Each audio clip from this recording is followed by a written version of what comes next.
히브리서 11장 1, 2, 3절하고 8절, 9절, 10절 이렇게 함께 읽겠습니다. 히브리서 11장 1, 2, 3절입니다. 믿음은 바라는 것들의 실상이요 보이지 않는 것들의 증거니 선진들이 이로써 증거를 얻었느니라. 믿음으로 모든 세계가 하나님의 말씀으로 지어진 줄을 우리가 아나니 보이는 것은 나타난 것으로 말미암아 된 것이 아니니라. 8절, 9절, 10절입니다. 믿음으로 아브라함은 부르심을 받았을 때 순종하여 장래의 유업으로 받을 땅에 나아갈새 갈 바를 알지 못하고 나아갔으며 믿음으로 그가 이방의 땅에 있는 것 같이 약속의 땅에 거류하여 동일한 약속을 유업으로 함께 받은 이삭 및 야곱과 더불어 장막에 거하였으니 이는 그가 하나님이 계획하시고 지으실 터가 있는 성을 바랐음이라.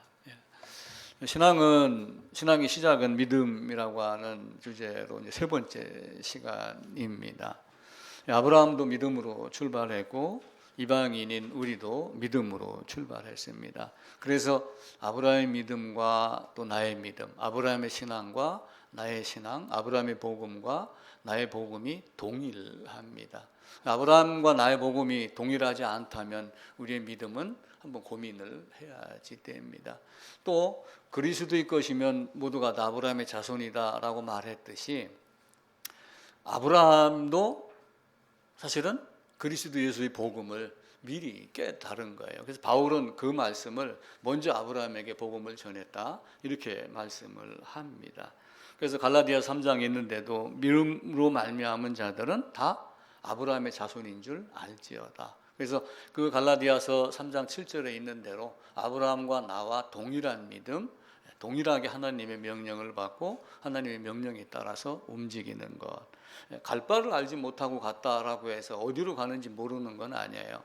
가나안으로 가라라고 명령을 했기 때문에 가나안으로 가는 목적지는 분명합니다. 그런데 이제 어떠한 방법으로 갈지, 가다가 어떤 위험을 만날지 이거는 사실은 모르지만 그 믿음에 따라서 마지막에 보이는 마지막 희망을 찾아서 간 겁니다. 그래서 예수 안에서 아브라함의 복이 우리 이방인에게 미치게 하고 라고 했던 그 갈라디아 3장 14절의 말에 따라서 아브라함과 우리의 믿음도 복음도 같은 것 그렇게 보시면 됩니다. 구약이라고 하여 우리가 율법의 시대 이렇게 말하지만 제가 그 말을 바꾸어서 구약과 신약 다 은혜의 시대다. 단지 은혜 시대의 옛 시대, 은혜 언약의 옛 시대, 은혜 언약의 새 시대 이렇게 구분을 했어요. 그래서 십자가가 이렇게 있다고 그래서 요때만 은혜냐? 이게 아니고 이때도 은혜다. 그런데 은혜 언약을 다 주셨는데 이거는 옛 시대고 이거는 새 시대다라고 이제 이렇게 구분을 한 거예요. 물론 단기 뭐 이렇게 서기도 있지만 구약과 율법으로 우리가 구분을 하기 때문에 이렇게 이제 말씀을 했습니다. 율법은 사실은 나를 거듭남으로 이끌기 위해서 주신 거예요. 또 한편으로는 율법으로 우리의 삶이 바뀌게 한 겁니다. 그러니까 성경은 칭의와 성화를 두 개를 동시에 다 말씀을 하셔요. 칭의에도 율법이 필요하고 성화에도 율법이 필요합니다. 근데 율법을 지키라라고 하는 율법이 아니라 율법으로 내가 누구인가를 알고 율법으로 그 죄값을 어떻게 처리하는가를 알게 하는 것이지 갈라디아서나 이런 데 있는 야고보서나 있는 대로 그 율법을 인간의 행위로 받아들인다면은 율법을 잘못 오해를 한 겁니다. 출애굽한 백성에게 율법을 주었어요. 근데 그 출애굽한 백성들에게 율법을 주고 율법을 또 해석을 하면서 레위기나 많은 곳에서 피의 제사를 가르칩니다. 또 유월절을 지키라라고 말씀을 하셔요. 그런데 그 유월절이 율법을 주시기 이전에 이미 유월절이 있었습니다. 바꾸어 얘기하면은 성문서로 돌판으로 책으로 이렇게 글씨로 주시기 이전에 벌써 이미 마음판 안에 아담으로부터 쭉 내려와 있던 것을 돌판에다가 준 겁니다. 그래서 나를 아담이 범죄로 말미암아 에덴 밖으로 쫓겨난 나를 다시 한번 에덴 안으로 돌아갈 수 있는 기회를 주기 위해 율법과 계명을 준 겁니다. 그래서 출애굽 24장에 가면은 이제 시내산에 도착을 하고 율법을 주며 하나님이 말씀하시지 말고 모세를 통하여서 말씀하게 했어요. 이렇게 얘기를 하고 나중에는 모세에게 올라가라. 내가 너에게 율법을 주겠다라고 말합니다. 그런데 거기에 보면 이제 우리가 두 돌판이라고 이야기를 하면은 돌판에 기록되어 있는 것이 주로 뭐 십계명이라고만 이제 생각을 하잖아요. 모세가 이제 이렇게 있으면은 양손에 돌판을 이렇게 들고 있습니다. 여기에 이제 뭐라고 적혀 있겠죠. 그래서 이거 십계명 이렇게 얘기를 하지만 출애굽기 24장에 보면은 율법과 계명이 기록된 또 이렇게 이야기를 하고 또 다른 부분에 가게 되면 율법과 계명과 법도와 이렇게 얘기를 하며 이 안에 사실은 많은 것들이 있던 것을 말합니다. 물론 돌판 안에 글자가 몇 개는 없었겠죠. 그러나 그걸 중심으로 말씀을 다 이제 풀어 나가기 시작을 합니다.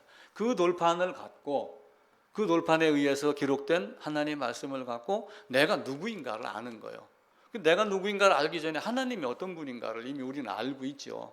또 그러면서 하나님의 속성, 하나님의 성품, 인자하신 하나님이지만 그 하나님을 거부했을 때의 진노 이런 것들을 알고 내가 서 있는 위치를 아는 거예요. 거울을 보고 그래서 나는 죄값으로 죽어야 될 인간이구나 라고 하는 걸 알고 하나님의 심판의 기준을 알게 하고 그리고 하나님 앞으로 나아가도록 이렇게 만드는 거예요. 그런데 이제 그 율법을 가지고 행위로 몇 가지를 지키고 내가 어려서부터 다 지켰나이다. 이제 무엇을 또 해야 됩니까? 라고 덤비는 사람이 있는가 하면은 나는 그냥 죄인입니다. 라고 멀리 있어서 우리 주님께 이야기했던 두 종류의 사람으로 나누게 됩니다.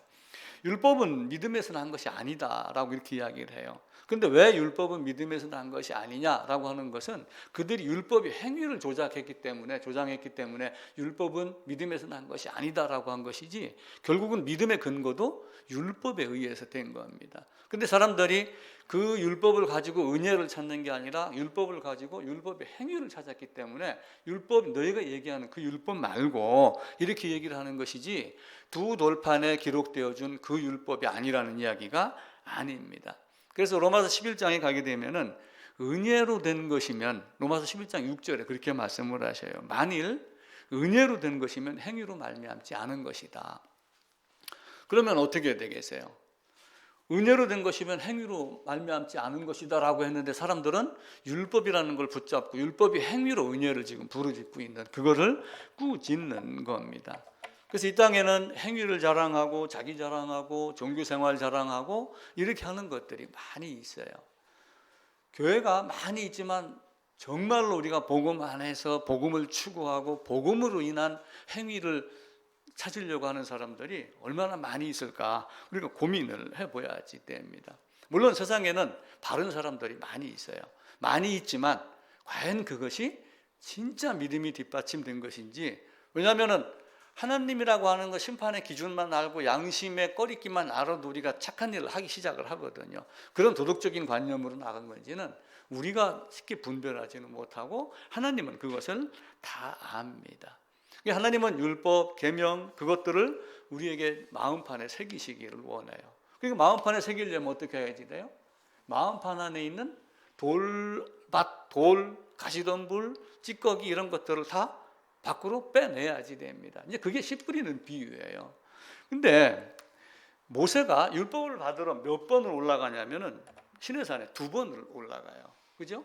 한 번 올라갔다가 왜 또 한 번 올라갔죠? 올라간 이유가 뭐예요? 돌판을 깨버렸어요. 돌판을 왜 깼어요? 우상을 섬기고. 바꾸어 얘기하면은 하나님의 율법을 받을 수 있는 마음판이 안 돼 있는 거예요. 그걸 깬 거예요. 그래서 돌판은 특징이 있어요. 돌판의 처음 것은 누가 만들었냐면 하나님이 만들었어요. 두 번째 건 누가 만들었어요? 사람이 만들었어요. 처음에는 내가 만들어서 율법을 기록하여 주었어요. 줬는데 내려와서 보니까 모세가 잠시 자리를 비우고 모세가 더디 내려옴을 알고 이들은 우상을 따라가고 송아지 형상을 만들었어요. 근데 그 송아지 형상을 만들 때 대충 만들었겠어요? 하지만 심혈을 기울여서 만들었겠어요? 땀 흘려서 조각칼로 새겼다. 성경은 그렇게 이야기를 해요. 그럼 그 송아지 형상은 어디서 나온 거예요? 애굽의 신, 애굽에서 섬기던 그 모습으로 다시 돌아갑니다. 그러니까 모세가 그 돌판을 깨요. 그리고 하나님은 모세에게 다시 명령을 합니다. 네가 그 돌판을 만들어 갖고 다시 올라가라. 그러면 내가 그 돌판에다가 율법을 써주겠다.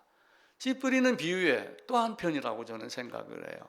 우리 마음밭이 갈리지 않은 상태에서 씨를 아무리 뿌려봐봐야 그 씨는 겉에서 말로 비틀어지고 뿌리를 내린다고 약간 발화를 했지만 씨가 뿌리가 내려가지 못하니까 결국은 죽고, 겉에 있으면 새가 와서 주워 먹고, 가시던 물이 막히니까 잎사귀가 올라오다가 결국 올라오지 못하고 죽고, 옥토의 한에서만 뿌리를 내리는 모습이 돼요.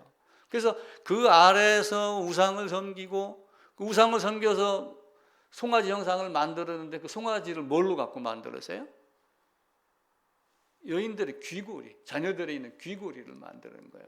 어쩌면 상징적으로 귀고리라는 얘기는 말씀을 가려서 들어라, 그런 의미가 있어요. 불필요한 거 걸르고 순수하게 깨끗한 것만 골라 들어라 라고 하는 거예요. 이삭이 리브가를 아내로 맞아들일 때 종 엘리에셀이 가가지고서도 코골이, 귀골이, 손팔찌 이런 거 준 건 결국 뭐야? 내가 너를 채웠다, 그 얘기예요. 형사가 범인을 채워서 끌고 가듯이 너는 내 거야, 이런 의미를 갖고 있는 거예요.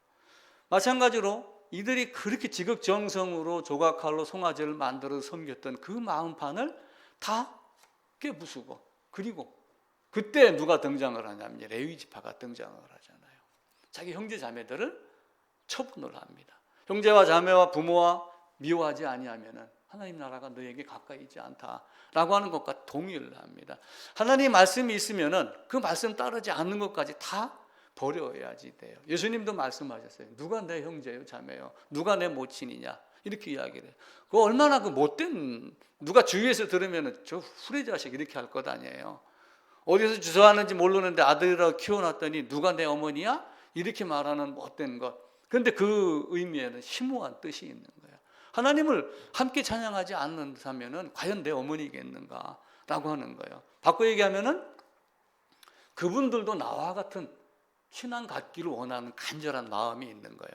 그 결과 나중에 사도행전 1장에 가면 그들도 다 120문도 안에 들어서 기도하는 사람으로 바뀌게 됩니다. 때로는 모질해야지 돼요. 그 하나님이 준 것을, 그 돌판을 산 아래로 백성이 있는 아래로 집어 던졌을 때 그 마음이 모세는 얼마나 아팠겠어요. 하나님이 준 건데. 그리고 그들이 만드는 그 금송아지를 가루를 만들어 가지고 어디다가 버렸어요? 개울에다 물에 풀어갖고 마시게 했어요. 마음판에 그걸 새기게 했어요. 우상 섬기면 안 된다. 그런 것들을 짊어진 부패한 인간이니 이제는 하나님 말씀만 따라야지 된다. 그들은 그렇게 말씀을 했어요. 그래서 또 한편으로 이스라엘 역사를 보면은 하나님이 계속해서 이스라엘에게 뭘 보내냐면 선지자를 보내요.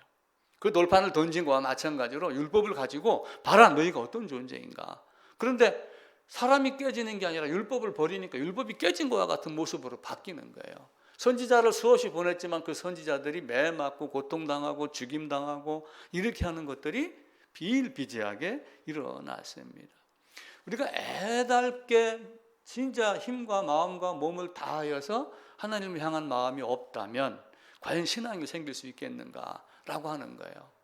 옛날에는 그 쌀 밑자를 이렇게 적어놓고 농부의 발자국 소리를 88번 들어야지 벼가 자란다, 이렇게 해석을 할 정도로 농부의 정성을 이야기를 했어요. 우리도 그 정성이 없다면 과연 제대로 농사 지을 수 있고 제대로 자식 농사 지을 수 있겠는가, 그런 생각을 하는 거예요.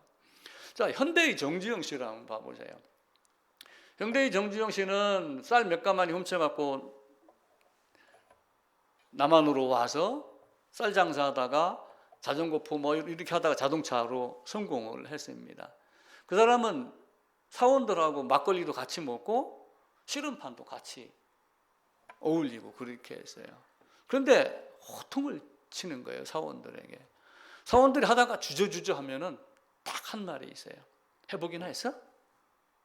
해보기나 했어? 그렇게 묻는 거예요. 삼성 이건희 회장은 마누라하고 자식 빼고 다 바꿔라, 그렇게 이야기할 정도로 일부 서상의 기업에서도 그 기업을 유지하기 위해 그렇게 해보기나 했어? 마누라 자식 빼고 다 바꿔, 이런 일사각오가 없으면 안 된다고 이야기를 하는데, 하나님 나라를 기업받은 우리는 정말 일사각오가 있는가라고 하는 것 한번 고민해야 되지 않겠어요? 그래서 한편으로는 우리는 옛날에 선비 정신을 따라야지 돼요. 때로는 게으른 선비도 있어서 집안에 보리죽도 못 먹는데도 앉지 않고 글 읽는 이런 바보 같은 사람이 있지만, 일하면서 우리는 올고진 거에 대한 개념만 선비로 끌어다 쓰는 겁니다. 그런 마음으로 세상 것 바라보지 아니하고 하나님 나라 바라보며 우리가 신앙생활을 해야지 됩니다. 그릇이 준비되지 않으면은 어떤 것도 안 돼요. 은지가 부산에서 아주 막 낙지를 막 맛있는 걸 사갖고 와서 삶았습니다. 나를 주는데 내 그릇이 만약에 흙덩이가 들어가 있다. 그럼 그 그릇에 받을 수 있어요, 없어요? 받을 수 없어요. 네 마음을 씻고 나라. 그래서 그 마음 안에 우리 주님이 들어오길 원하는 거예요. 항상 하나님은 우리에게 그 말씀을 주시기를 원합니다. 출애굽기 34장 가서 한번 다시 읽어봅시다. 우리가 출애굽기 34장입니다.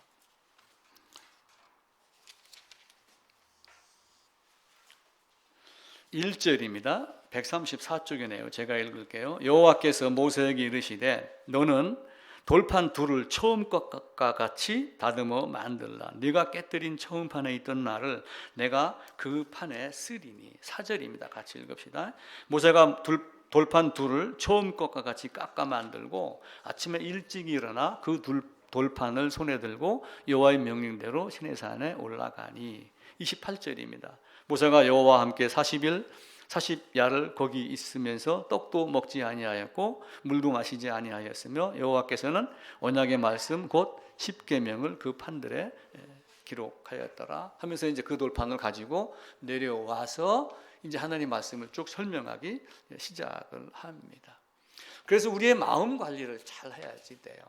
세상은 마음 관리를 한다고 뭐 명상을 하고 뭐 마음 비우기 운동도 하고, 마음 비우기 운동이 또 세상에도 전달이 돼가지고 집안에 있는 쓸데없는 물건 버리고 뭐 가볍게 살자 뭐 이런 운동까지 벌어지지만, 사실은 마음은 비우는 게 아니에요. 그 돌팔이들이 마음 비운다고 수련하고 그렇게 하는 거지, 실제는 마음은 붙잡고 씨름을 하는 겁니다. 마음을 비우면은 마음이 없으면 인간이 아니에요. 근데 그 마음을 갖고 어떻게 해야지 내가 올바른 걸 잡고 불필요한 걸 버리고 불필요한 것 있으면 제거하고 하는가를 이 마음판을 붙잡고 씨름을 하는 거예요. 그래서 마음은 내가 지키면 보존이 되고 놓으면 사라집니다. 순간순간 그래요.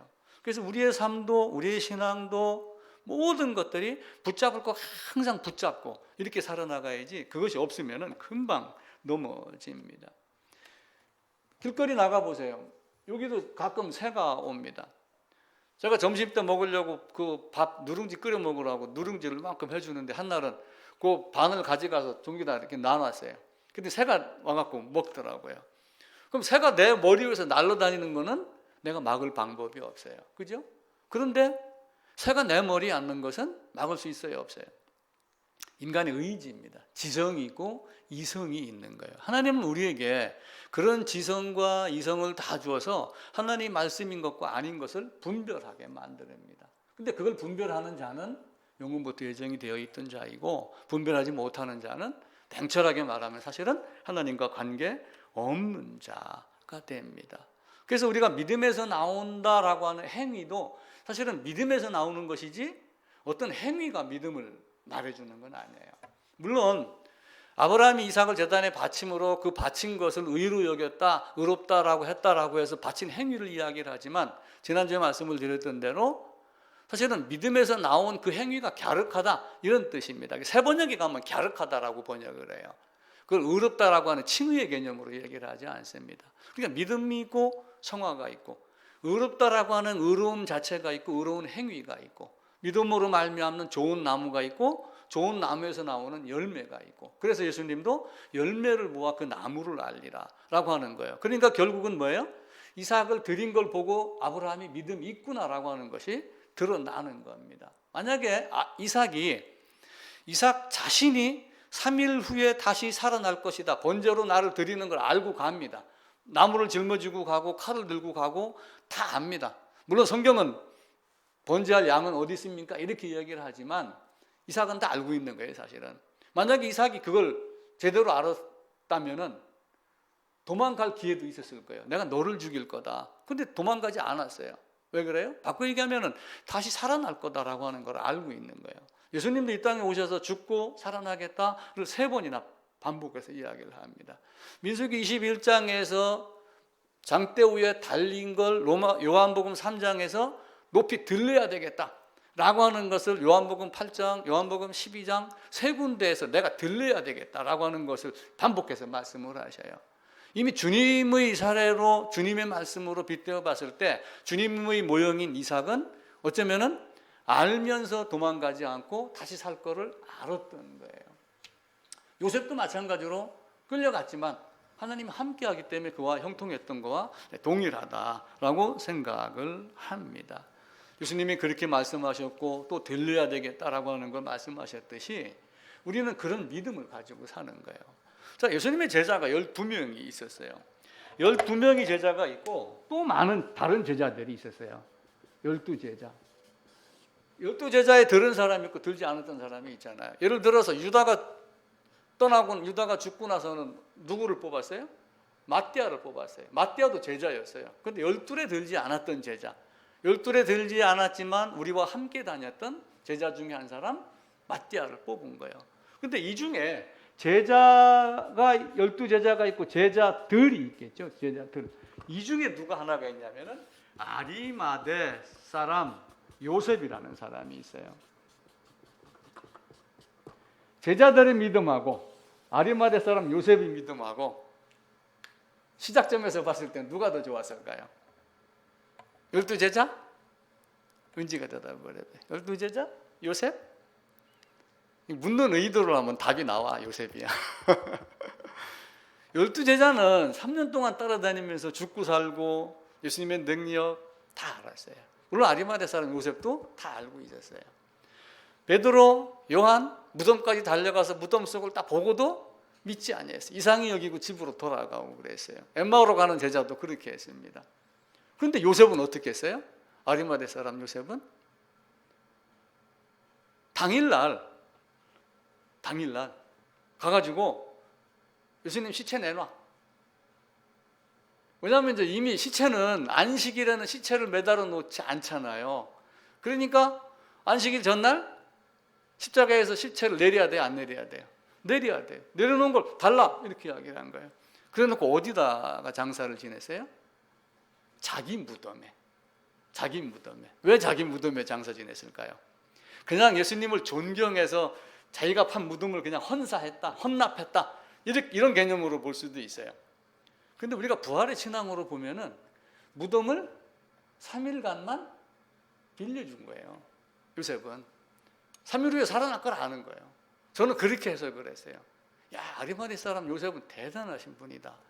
내가 진짜 나중에 가서 물어볼 거예요. 요셉을 만나가지고 진짜 그런 심정으로 빌려주셨죠? 제가 물어볼 거예요. 아니야, 나는 그냥 헌납한 거야. 아마 이렇게 이야기하지 않았을 거예요. 우리의 믿음은 그런 행위에 대해서 나오는 겁니다. 하나님은 우리에게 처음부터 그 믿음을 찾아가기를 원한 거예요. 자, 아담이 범죄를 했어요. 에덴이라고 하는 동산에 둘을 나눴습니다. 아담과 하와를 둘을 나눴어요. 근데 이들이 여기서 범죄를 했어요. 그러니까 하나님이 여기다 뭘 입혔어요? 나중에 가죽옷을 입혀줬어요. 자, 이제 사람의 이치대로 따져봅시다. 아기가 지나가다 물을 엎드렸어요. 엎었어요. 그럼 물을 치워야죠. 그죠? 그러면 하나님도 잘 만들었는데 아담이 범죄를 하니까 뒤치다꺼리를 한 걸까요? 그렇게 보는 사람들이 있을 수가 있어요. 아, 아담이 범죄를 했구나. 이래 가야 되는데 이렇게 사고가 났구나. 그래서 내가 보내가지고 가지고 지입해서 이렇게 했을까요? 그래서 우리가 예정을 계속 이야기를 하는 거예요. 영원전의 예정. 영원전의 예정을 누구 안에서 했어요? 그리스도 안에서 했어요. 바꿔 얘기하면은 성경에 문자로 기록하지 않았지만 아담의 범죄는 영원전부터 계획이 되어 있던 거예요. 근데 그게 안 보이면은 내가 뭐 잘못한 걸 하나님은 고쳐나가고 뒤치다꺼리하고 개선해 나가고 바꿔나가고 이렇게 해서 바른 길로 잡아간다 이렇게 생각을 하는 거예요. 근데 하나님은 원래 계획대로 의도대로 원래 영원전에 작정하신 대로 그리고 섭리대로 이끌어 가십니다. 아담의 범죄가 계획되지 않았다면 에베소서나 기타 다른 데 만세전에 영원전에 이야기한 건 다 거짓말이 돼요. 아담의 범죄가 계획되기 때문에 영원전에 만세전에 한 것이다. 영원전에 예수 그리스도 안에서 너를 예정했다. 이렇게 되는 거예요. 그 아담의 범죄를 전제하고 시작을 한 것이지 인간의 잘못된 것을 뒤치다거리를 해가면서 바로 잡은 게 아니에요. 물론 아이들은 잘못하면 부모가 잡아줍니다. 근데 우리가 큰 틀에서 일단 보기 시작을 해야지 돼요. 에베소 1장 제가 성경 몇 군데 그냥 제가 찾아서 읽을게요. 에베소 1장 11절에 보면은 모든 일을 그의 뜻의 결정대로 일하시는 이 계획을 따라 예정을 입어 그 안에서 기업이 되었으니, 그래서 그 안에서 예정이라고 하는 그 안에서를 연합의 개념으로 묶어갖고 설명을 계속 드렸습니다. 또 1장 4, 5절에도 보면은 창세전에 그리스도 안에서 우리를 택하사, 그래서 택함만 보지 말고 창세전에 예정되어 있던 그 택함만 보지 말고 그 안에 있었던 그리스도 예수와의 연합 있던 걸 한번 봐라. 아담의 허리, 하나님의 허리에 있었던 것을 보라. 또 에베소 3장 8절에도 이 은혜 주신 것은 그리스도의 풍성함을 이방인에게 전하게 하시고 영원부터 만물을 창조하신 하나님 속에 감추어졌던 비밀의 경륜이라고 하며 에베소 3장 11절에 영원부터 우리 주 그리스도 예수 안에서 예정하신 뜻대로 하신 것이다, 이 말씀을 하시고 있고, 로마서 16장에도 영세전부터 감추어졌다가 골로새서 1장에도 만세와 만대로부터 감추어졌던 것, 또 디모데 후서 1장에도 영원전부터 예수 안에서 이렇게 이야기를 해요. 그러니까 아담이 잘못한 걸 뒤치다거리를 한 것이 아니라 그 심오한 의미를 우리가 보여야지 돼. 그 심오한 의미를 우리가 우리의 이해로는 이해할 수가 없어요. 하나님이 그렇게 말씀하셨기 때문에 그렇게 알고 사는 겁니다. 그래서 이 은혜를 올바로 알면 올바로 살고, 이 은혜를 제대로 알면 이 예수의 복음을 전하고 싶어 하는 거예요. 그래서 저도 목사가 되기로 하고 전한 거고, 전우사님도 그래서 나도 이 일을 한번 해야지 되겠다라고 생각을 하는 거고, 은지도 어떤 면에서는 내가 기독교 교육학과를 가서 이런 일에 쓰임을 받겠다 이렇게 생각을 하고 사는 겁니다. 고린도 전서에서도 그 이야기를 해요. 만세전에 미리 정한 것이라. 그러니까 아담이 어찌하다가 잘못된 걸 하나님이 고쳐나가는, 설계 변경하고 이렇게 하시는 하나님이 아니라 그냥 설계대로 된 대로 그렇게 하는 거예요. 그럼 어떤 사람은 묻습니다. 그럼 하나님이 다리가 무너진 것도 하나님이 작정한 거야? 미련한 사람들은 세월호도 그렇게 한 거야? 이리 생각을 하지만 성경은 그런 세월호를 말하지 않죠. 하나님의 구원 역사의 구속의 사역 안에서 우리가 생각을 하는 겁니다. 그래서 이 은혜를 알면 올바로 살고, 이 은혜를 알면 사도 바울과 같이 자기가 알고 있던 많은 지식을 버린 게 아니에요. 지식을 잊어버려지고 문맹이 된 게 아니라 그거 자체를 어떻게 된 거예요? 배설물로 여기며 학문으로 여기지 아니하고 이제는 올바른 하나님의 말씀으로 새겨서 살아가는 모습이 되기 시작을 한 겁니다. 그래서 그 배설물로 버릴 수 있는 용기도 이 믿음을 올바로 알았을 때가 돼야지 돼요. 우리가 구약, 신약 이렇게 이야기를 하지만 사실은 구약으로 뭘 배워요? 신약을 배우는 거예요. 신약으로 또 뭘 배워요? 이걸 보고 성취된 걸 배우는 거예요. 그래서 은혜 언약의 옛 시대, 은혜 언약의 새 시대라고 이야기를 하는 거예요. 옛날에는 어떤 말들을 가끔 썼냐면은 온고지신이다 이런 말을 써요. 온고지신.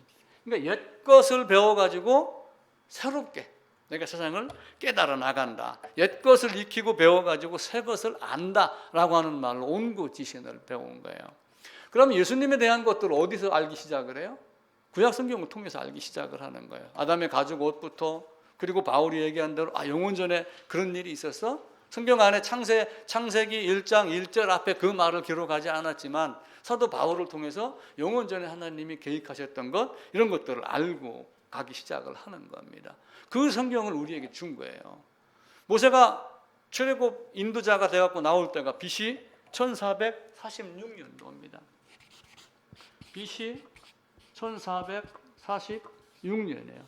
1446년이라는 기간이죠. 지금 2021년이죠. 그러니까 약 한 3400년 정도 되네요. 그죠? 3,500년 전에 모세를 통하여 주신 그 율법을 가지고 여호와 하나님을 알아가기 시작을 하는 거예요. 근데 그 율법을 보다 보니까 그때 준 게 아니라 이미 어디에 다 들어가 있어요. 마음판에 다 새겨져 있는 것을 문서화시켜서 준 걸 우리가 알고 있죠. 근데 성경은 묘합니다. 자, 그러면은 아담이 범죄로 문제가 생겼어요. 그러면 아담이 범죄만 해결하려고 성경에다가 아담이 범죄 해결하는 것만 복음만 기록했나요? 그렇지 않아요. 복음을 기록한 것 이외에도 수많은 사람들의 잘잘못을 다 여기다가 기록을 했어요.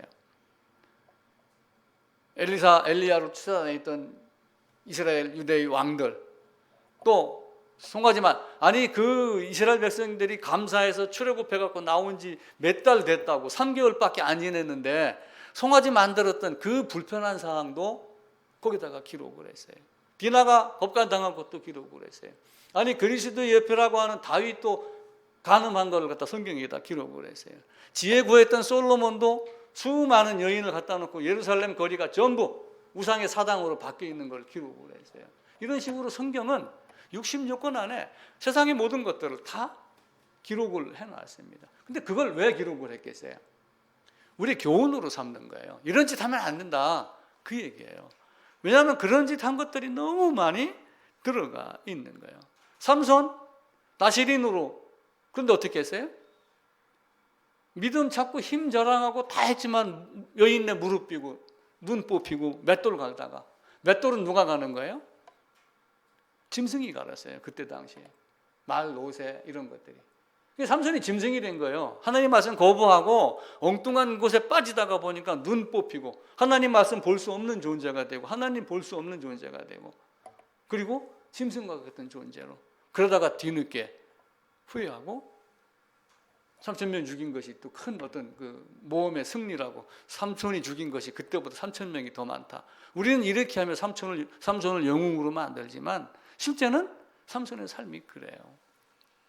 기드온도 마찬가지입니다. 300용사 부르짖었지만 300용사 부르짖고 구원해 냈습니다. 그러니까 네가 우리의 왕이 되라. 그러니까 나는 왕이 될 자격이 안 됩니다. 겸손 떨었죠. 근데 기드온 왕의 아들이, 첩의 아들이 이름이 뭐였어요? 아비멜렉이었어요. 우리 아버지는 왕이다. 이렇게 하며 뒤로서는 다른 짓하고 아들이 70명인, 그러니까 그도 바르지 못한 생활을 했죠. 이런 것들을 다 기록을 했어요. 바꿔 얘기하면은 우리 마음속에 있는 생각, 들어온 것까지도 사실은 다 기록을 합니다. 요즘 범죄하면은 이제 휴대폰 가지고 이렇게 범죄 증거를 많이 찾아요. 그래갖고 범죄한 사람들, 요번에 그 LH 사건도 보니까 그 직원들 일부가 휴대폰을 뭐 싹 그 바꿨다든지 뭐 포맷했다든지 뭐 이런 게 나오더라고요. 그러면 그걸 알겠어요? 모르겠어요? 포렌식이라 해서 그걸 복구하는 기능이 있더라고요. 그럼 다 알아요. 우리가 지금 이야기하는 거는 일제로 어떤 자기를 띄었는지 모르지만 이 안에 지금 다 기록이 돼 있겠어요? 안 돼 있겠어요? 이 공중을 뚫고 전파가 날라오잖아요. 텔레비를 전원을 넣으면은 사람이, 그림자가 날라와서 바뀝니다. 그런 걸 보면서 하나님 앞에서 우리가 우리의 모든 생각과 행실이 다 드러난다, 이렇게 생각하지 않으셨어요? 텔레비 라디오만 들어도 하나님 앞에서 감춰 있던 것, 공중에 숨긴 것 같은 것, 이게 다 드러난다라고 하는 것을 우리는 다 압니다. 복음서에서도 예수님이 그 말씀을 하셔요. 어두운 데서 말하는 것이 지붕 위에 전파되겠다. 그런데 엘리사 시대에 어떤 일이 있었냐면은 아람 왕이 이스라엘을 공격을 해요. 이스라엘이 이제 공격을 해갖고 아람 왕이 야 어디에다가 진치고 어떻게 해가지고 이스라엘을 공격해라, 막아라 라고 하는데, 전쟁터에 딱 나가면은 이스라엘 사람들이 묘하게 그걸 깨고 부수고 막는 거예요. 그러니까 이 아람 왕이 야 이스라엘하고 내통하는 놈이 있어, 누구야, 잡아, 그렇게 이야기를 해요. 그러니까 그 부하 중에 하나가 어떤 얘기를 합니까? 우리 한번 찾아볼까요? 11개 합니다. 11개 6장입니다.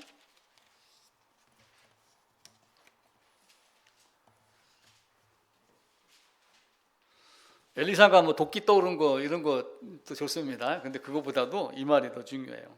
그때 8절입니다. 아람 왕이 이스라엘과 더불어 싸우며 그의 신복들과 인노하여 이르기를 우리가 아무데 진을 치리라 하였더니 하나님의 사람이 이스라엘 왕에게 보내 이르되 왕은 삼가 아무 곳으로 지나가지 마소서 아람 사람이 그곳으로 나오나이다.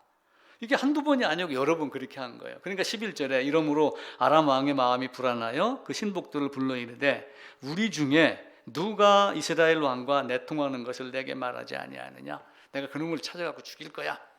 이렇게 했겠죠. 신복 중에 하나가 이릅니다. 12절입니다. 우리 주 왕이여 아니로소이다. 오직 이스라엘 선지자 엘리사가 왕이 침실에서 하신 말씀을 이스라엘 왕에게 고하나이다. 침실에서 한참 떨어진 곳에서 얘기했는데 엘리사가 그걸 다 알았어요. 그러니까 하나님은 우리가 심중에 말하는 걸 다 알겠어요, 모르겠어요? 다 압니다. 한나가 입술로 뭔가 중얼중얼거리면서 기도했지만 하나님은 그걸 다 알아요. 그러니까 우리의 마음속에 있는 게 하나님 앞에 다 드러나겠어요? 안 드러나겠어요? 이게 믿음의 행위인지 행위를 가장한 믿음인지 우리는 꿈이지만 하나님은 다 알아요.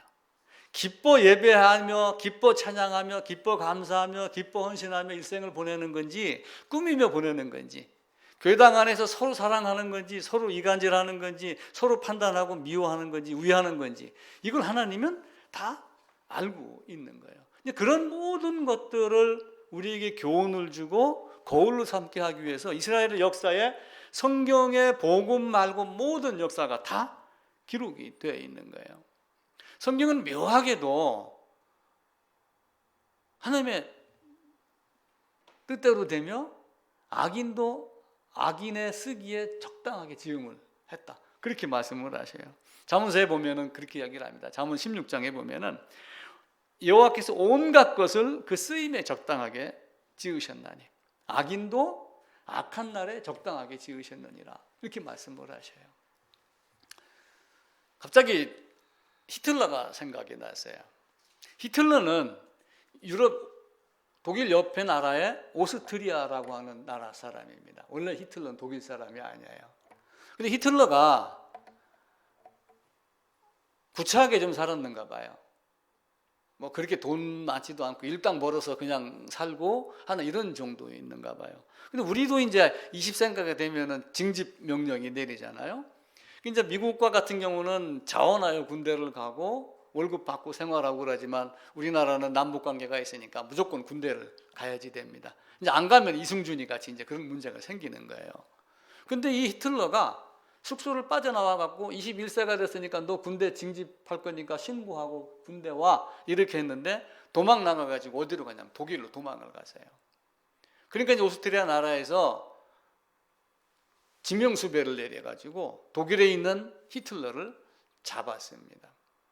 근데 이제 독일에 있는 오스트리아 영사관에게 이제 끌려간 거지요. 잡아가지고. 근데 영사관에서 이제 너 왜 도망갔어? 왜 군대 안 가려고 했어? 이렇게 하고 그러니까 나는 배움도 모자라고 돈도 없고 몸도 불편하고 어쩌고 저쩌고 막 구구절절 막 이렇게 하소연을 했는가 봐요. 근데 영사관이 그래 네 사정이 그러하니 내가 봐줄게. 이렇게 해서 그냥 방면시켜버렸어요. 그랬는데 1차 세계대전이 일어난 거예요. 그때 1차 세계대전이 일어나는데 이 히틀러가 무슨 마음을 먹었는지 오스트리아 자기 본국의 군대는 안 갔는데 예를 들면 유승준인가가 한국에서는 군대를 안 가고 미국 국적을 얻었는데 미국에서 전쟁이 일어나니까 미국 국적이 군대를 딱 들어간 거야. 그럼 한국 사람이 보기에 마음이 좋아요, 안 좋아요? 좀 불편하겠죠?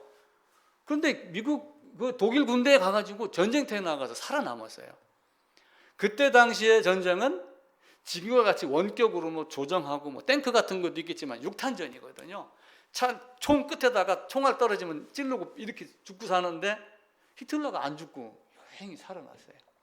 그 연대가 갔는데도 거의 전멸하다시피 했는데 히틀러가 살아남아갖고 뭐 무궁화 훈장 비슷하게 철십자 훈장을 받은 거예요. 전쟁이 끝나고 나는 이런 철십자 훈장도 받은 사람이야. 이렇게 하면 이제 구라빵이 커지기 시작을 한 거죠. 그러고 나중에 나치당 당수가 됐어요. 참 희한하게 히틀러가 그렇게 바뀌었어요. 그런데 그 히틀러가 유대인들을 학살하는 주동자가 됐잖아요.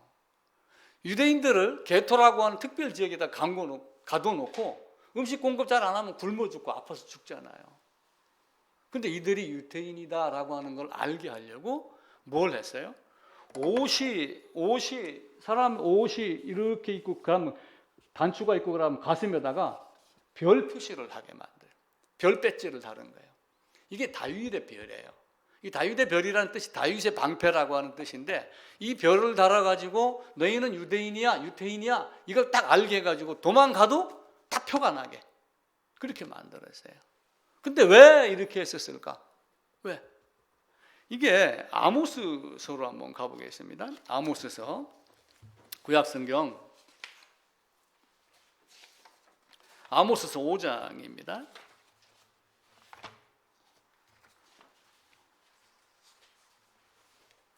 우리가 이제 아모스 보게 되면 5장 7절에 정의를 5장 7절 말고 24절 보면은 5장 24절 보면은 정의를 물같이 공의를 마르지 않는 강같이 흐르게 할지어다 라고 하며 그 새로운 세상의 어떤 이런 의미로 찬양도 만들어서 부르고 이렇게 하고 그래요. 그런데 아모스 선지자가 북이스라엘을 향하여 썩어 빠진 걸 이야기를 하는 거예요.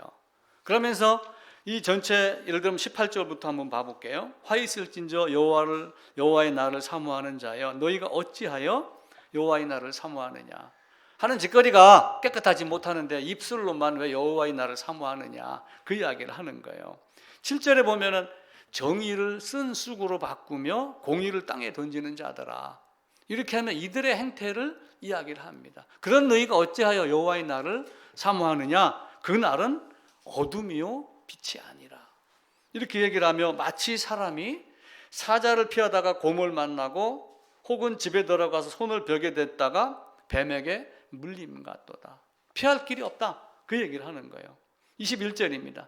내가 너희 절기들을 미워하여 멸시하며 너희 성의들을 기뻐하지 아니하나니 너희가 내게 번제나 소제를 드릴지라도 내가 받지 아니할 것이요 너희의 살찐 희생의 화목제도 내가 돌아보지 아니하리라.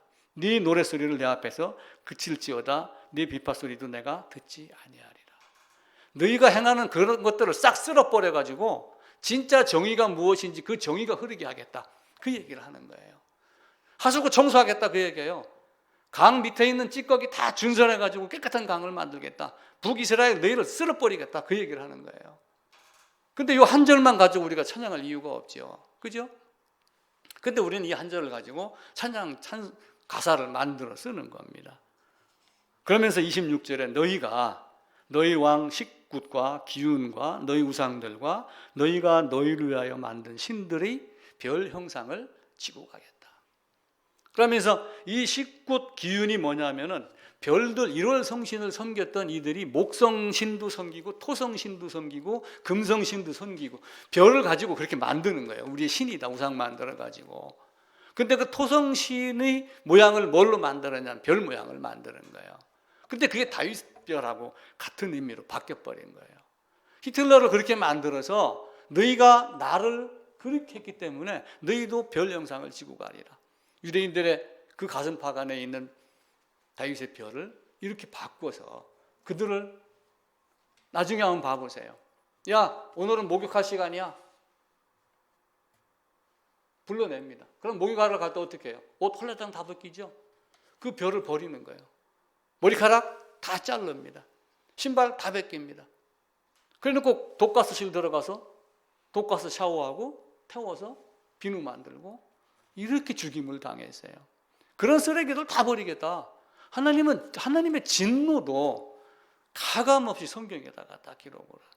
우리가 이걸 보고 우리의 삶이 어떠할 건가? 계시록 저 뒤에 가면 어떻게 돼? 영원한 유황불, 그죠? 그 유황불이라고 하는 것만 봐도 저는 포스코 근무했으니까 그 제강 공장에 그 시뻘건 샘물이 보이잖아요. 알잖아요.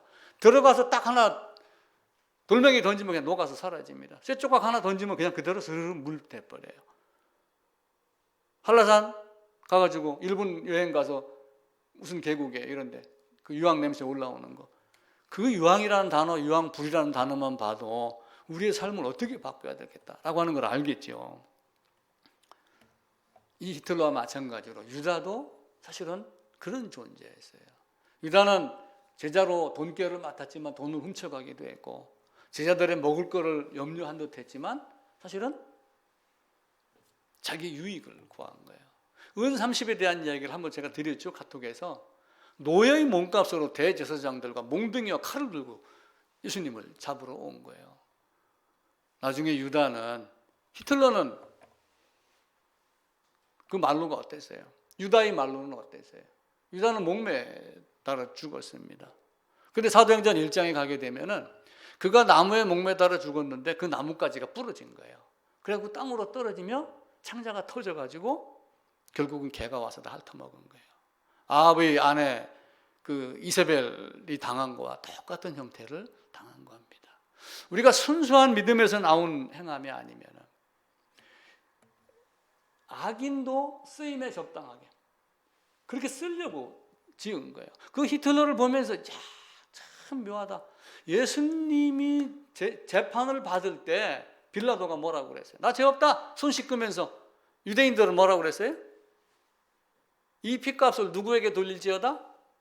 우리와 우리 자손에게 돌릴지어다. 그 말이 그때 당시에 이루어졌다고 저는 생각을 해요. 유다도 그렇게 갔습니다. 근데 유다가 그렇게 간 것을 유다가 예수님을 팔기로 그 마음의 생각을 집어넣었다 그러니까 그 순간에 된 것 같죠? 그렇지 않아요. 시편 41편에 보면은 찾아봅시다. 시편 41편입니다.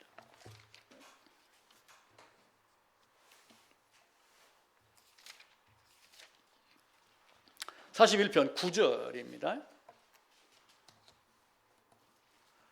예, 읽읍시다. 내가 신뢰하여 내 떡을 나눠 먹던 나의 가까운 친구도 나를 대적하여 그의 발꿈치를 들었나이다. 한 번 더 읽을게요. 내가 신뢰하여 내 떡을 나눠 먹던 나의 가까운 친구도 나를 대적하여 그의 발꿈치를 들었나이다. 이 말씀을 요한복음에서 인용을 해서 사용을 합니다. 요한복음 13장입니다.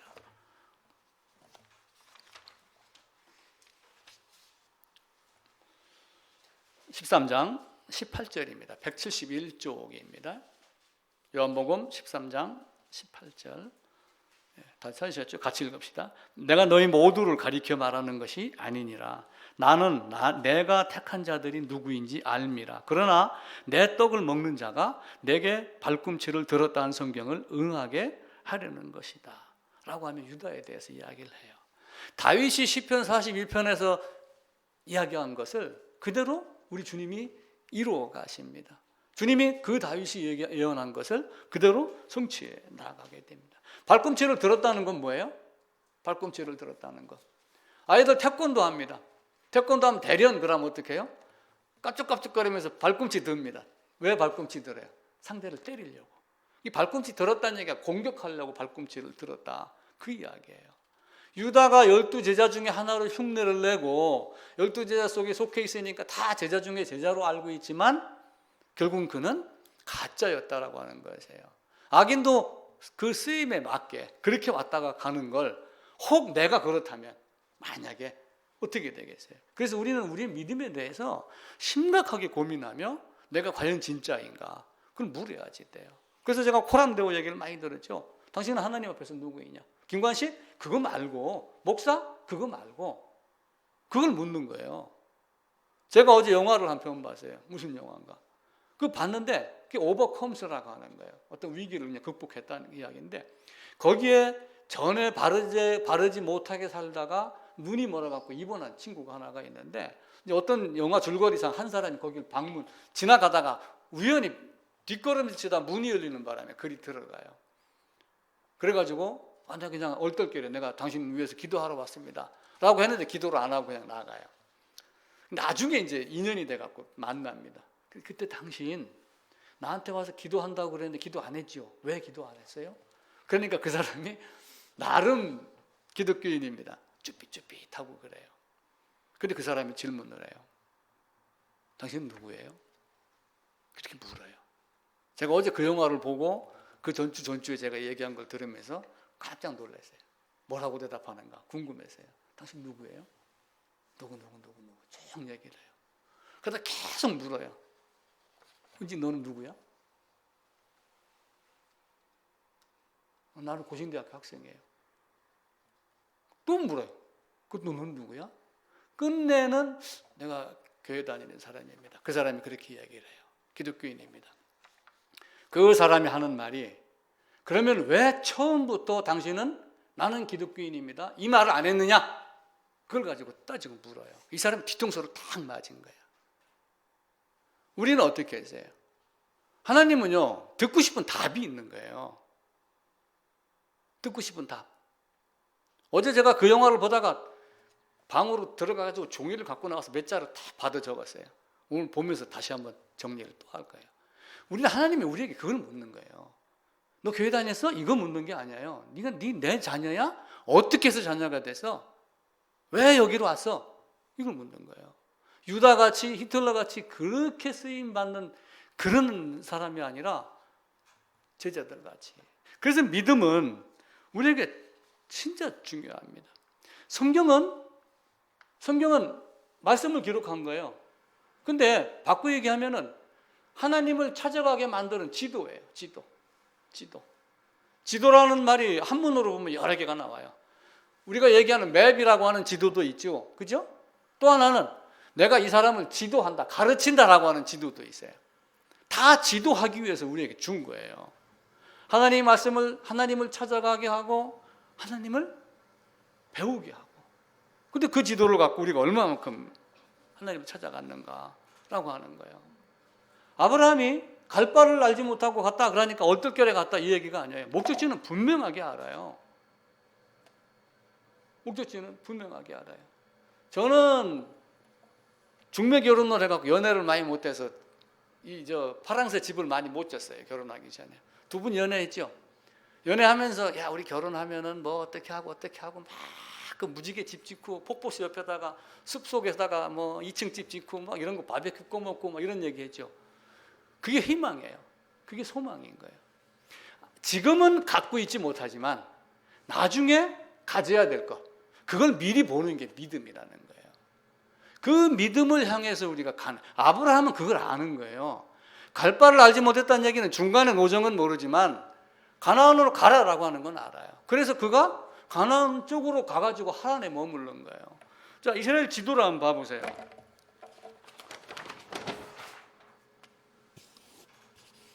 이렇게 있고 그러면 여기가 하란입니다. 여기가 갈대아 우르입니다. 여기는 사막이에요. 이쪽은 풍요합니다. 이렇게 초승달 지역이라 돼가지고. 그러니까 가나안으로 가라고 그래갖고 출발해갖고 하란에 머물렀다가 이렇게 온 거예요. 갈 때 어떠한 고난인지 어떤 방법으로 가는지는 모르지만 가라고 하는 목적지는 아는 거예요. 그 목적지에서 어떤 일이 일어날까를 아브라함이 이미 다 알고 있는 거예요. 그 안에 들어가서도 고난이 있는 건 알아요. 마누라를 누나로 얘기했듯이 뭐 이런 것도 있었고, 뭐 룻 뭐 이런 이야기도 있었고, 많은 것들이 있지만 아직 소유하지 않았고, 아직 도착하지 않았고, 아직 만져보지 못했지만 이루어질 것을 내가 확실히 아는 것, 그게 믿음이에요. 자, 저기 세상에는 믿음이 있어요, 없어요? 교회 밖에는 믿음이 있어요, 없어요? 믿음이 없어요? 믿음이 다 있어요. 그들이 믿음이 없으면 자전거도 못합니다. 자전거가 갑자기 엿가락같이 휠지 아닐지 어떻게 알아요? 잠실대교 건너가는데 갑자기 푹 주저앉는다라고 하면은 어떻게 돼요? 아파트 제가 8층에 삽니다. 안 무너진다, 이게 확신이 없으면 그날 밤에 잠이 오겠어요? 제가 땅굴을 파고 있는데 쇠 가로대 지지대 딱 돼가지고 튼튼하지 않으면 밤이 되다 흙 무너지지 않을까? 그런 생각 하겠어요, 안 하겠어요? 하죠. 제가 군대 생활하면서 강원도에 와가지고 훈련을 많이 받았어요. 그러니까 딱 뭘 갖고 와요? 조그마한 텐트 하나 갖고 오고 가능한 한 짐을 줄이려고 동네에서 삽 빌려가지고 아니면 야전삽 하나 들고 와가지고 땅굴을 파고 그 위에다가 막대기 몇 개 얹고 흙으로 덮고 풀 심고 위장해가지고 그 안에서 자요. 근데 이게 만약에 무너진다 이러면 잠이 오겠어요? 안 무너질 걸 확신하게 되는 거예요. 그걸 못 믿으면 비행기도 못 합니다. 다 믿음이 있어요. 아브라함도 믿음이 있어서 출발을 한 거예요. 믿음이 있었기 때문에 이삭을 드린 거예요. 그 행위가 믿음으로 드린 그 행위가 갸륵하구나, 의로운 행동이구나, 그 이야기를 한 겁니다. 히브리서에 이제 믿음장이 나오잖아요. 히브리서로 다시 돌아갑니다. 히브리서 10장이죠. 11장.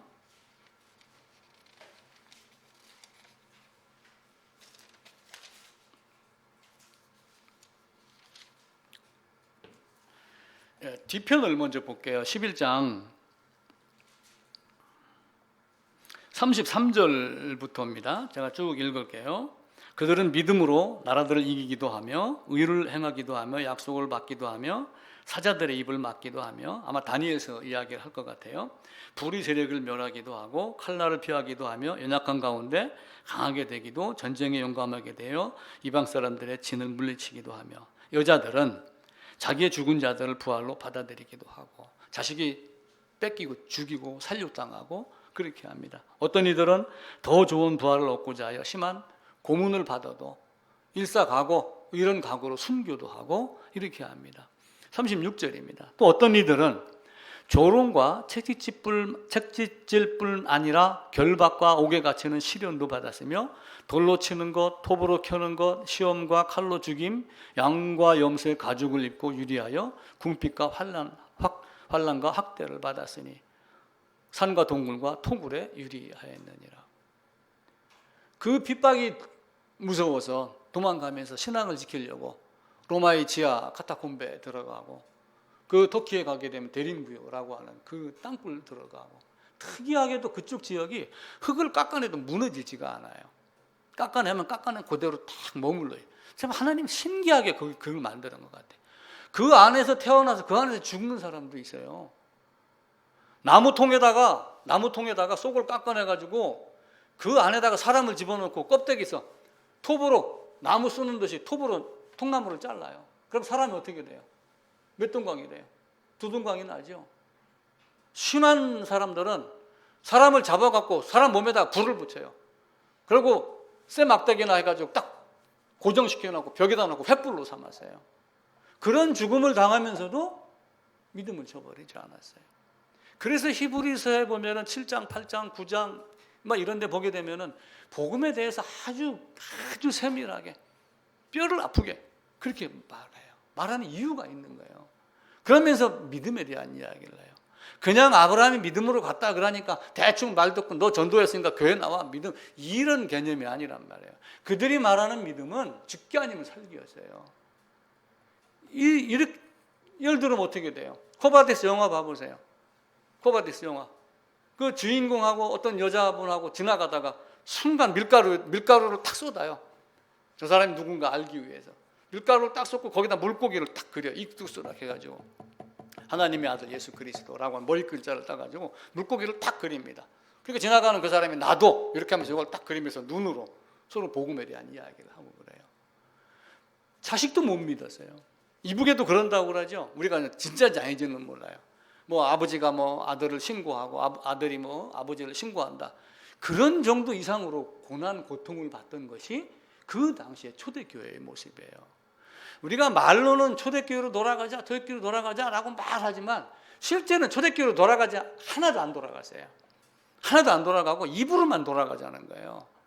초대교회는 지금과 같은 상황이 아니에요. 그들이 뭐 영화에서 나오는 아름다운 천상에서 들려오는 듯한 그런 찬양, 그게 왜 나왔겠어요? 그걸 안 보는 거예요. 그래서 지금 여기서 보지 못하지만, 지금 여기서 먹지 못했지만 그것이 완전하게 보이는 것, 그게 믿음이라는 거예요. 그래서 믿음으로 나아갔다라고 하는 것을 11장 앞절에서부터 계속 장마다 믿음으로 그렇게 이야기를 하는 거예요. 우리의 믿음은 진짜 얼마나 있어요? 내 두 눈에 보이지 않지만 희망이 없다면, 소망이 없다면 그 희망, 소망 저 너머에 있는 그걸 바라보고 가는 거예요. 그 믿음은 내가 바라본 희망, 소망의 확실성을 갖고 있는 거예요. 그래서 믿음은 뭐라고 그래요? 1절에 바라는 것들의 실상이요. 실상이 실체라고 하는 뜻이에요. 내가 마지막 그걸 봤기 때문에 보는 거예요. 그래서 아는 만큼 보이는 거예요. 그리고 보이면 보여요. 말이 좀 애매모호하죠? 보이면 보여요. 안 보이면 안 보여요. 보이면 보이는 것이 복음이에요. 알면 보이는 것이 보이는 겁니다. 그래서 지금 없지만 우리에게 그렇게 아름다운 곳이 있다라고 하는 그 믿음, 그걸 우리가 알고 하나님은 묘하게도 에덴의 범죄 이후에 우리에게 생각할 수 있는 지성, 이성, 분별력 이런 걸 다 줍니다. 그리고 선택하고 행하도록 만듭니다. 근데 거기다가 어떤 걸 줬냐? 믿음이라고 하는 도구를 준 거예요. 신기하게도. 그 믿음이란 도구를 사용을 해서 내가 하나님 말씀을 어떻게 받아들이냐? 그거 꿈 같은 얘기 아니야? 어때 가니 길에 보석이 있고 12달마다 뭐가 열리고 그건 영화에서 나오는 거지. 그 무슨 영화예요? 어디 가면 막 그런 건 나오고 그러죠. 거기만 그래. 그게 아니고 그게 그렇다는 게 보이는 거예요. 그게 그렇다는 거를 앞 사람들은 미리 알고 믿음으로 톱으로 켬을 당해도 거부하지 아니하고 오히려 그런 걸로 자기를 드러내고 그러면서 죽은 자는 부활로 받고 죽어도 다시 산다는 걸 아는 거예요. 그래서 이삭도 아브라함도 믿음으로 그렇게 나간 겁니다. 씨를 뿌리는 농부가 지금 이제 밭 갈고 좀 있으면 논 갈고 그렇게 하잖아요. 저희 집 앞에도 논 지금 다 갈아놨더라고요. 조금 있으면 이제 물 대죠. 좀 있으면 못 심습니다. 근데 가을에 수확한다는 소망, 그 믿음이 확실치 않으면 씨 뿌리겠어요? 안 뿌리겠어요? 절대로 안 뿌립니다. 그 믿음은 그와 같은 거예요. 우리의 일상생활에서도 믿음을 찾아 나갈 수가 있어요.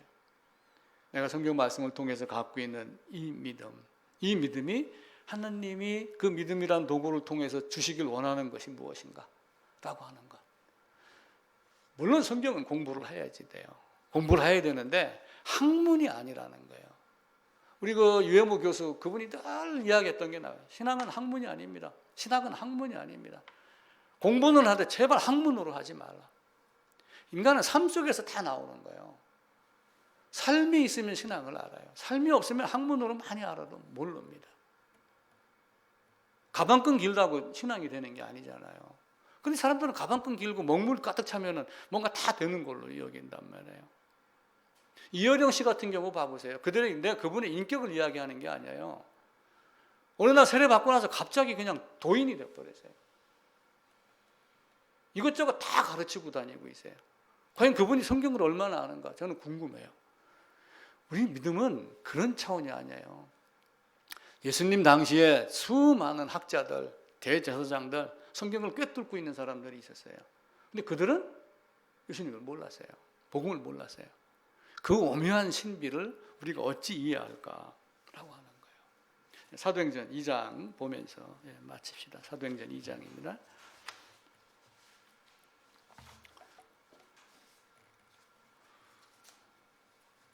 예, 37절부터 42절까지입니다. 190쪽입니다. 사도행전 2장 37절부터 42절까지 190 함께 읽읍시다. 베드로 그들이 이 말을 듣고 예수님을 못 박은 얘기를 그 위에서 하는 겁니다. 쭉 앞에서부터 그들이 이 말을 듣고 마음에 찔려 베드로와 다른 사도들에게 물어 이르되 형제들아 우리가 어찌할꼬 하거늘 베드로가 이르되 너희가 회개하여 각각 예수 그리스도의 이름으로 세례를 받고 죄 사함을 받으라. 그리하면 성령의 선물을 받으리니 이 약속은 너희와 너희 자녀와 모든 먼데 사람 곧 주 우리 하나님이 얼마든지 부르시는 자들에게 하신 것이라 하고 또 여러 말로 확증하여 권하여 이르되 너희가 이 패역한 세대에서 구원을 받으라 하니 그 말을 받는 사람들은 세례를 받음에 이 날에 신도의 수가 3,000이나 더하더라. 그들이 사도의 가르침을 받아 서로 교제하고 떡을 떼며 오로지 기도하기를 힘쓰느니라. 교회는 그렇게 하니까 3,000이나 되더라. 그렇게 하니까 성령을 선물로 받았다. 그런 얘기다가 집중을 많이 해요. 또 먼데 사람이 누구냐 이런 걸 따지기를 좋아합니다. 근데 성경은 그걸 묻는 게 아니에요. 그게 이방인이고 또 다른 먼데 사람이겠죠. 근데 뭐라고 물어요? 제사함 받아라, 구원 받아라 묻는 거예요. 너희가 예수 죽였지? 너희가 진짜 하나님 말로만 믿는 그런 사람들 아니야?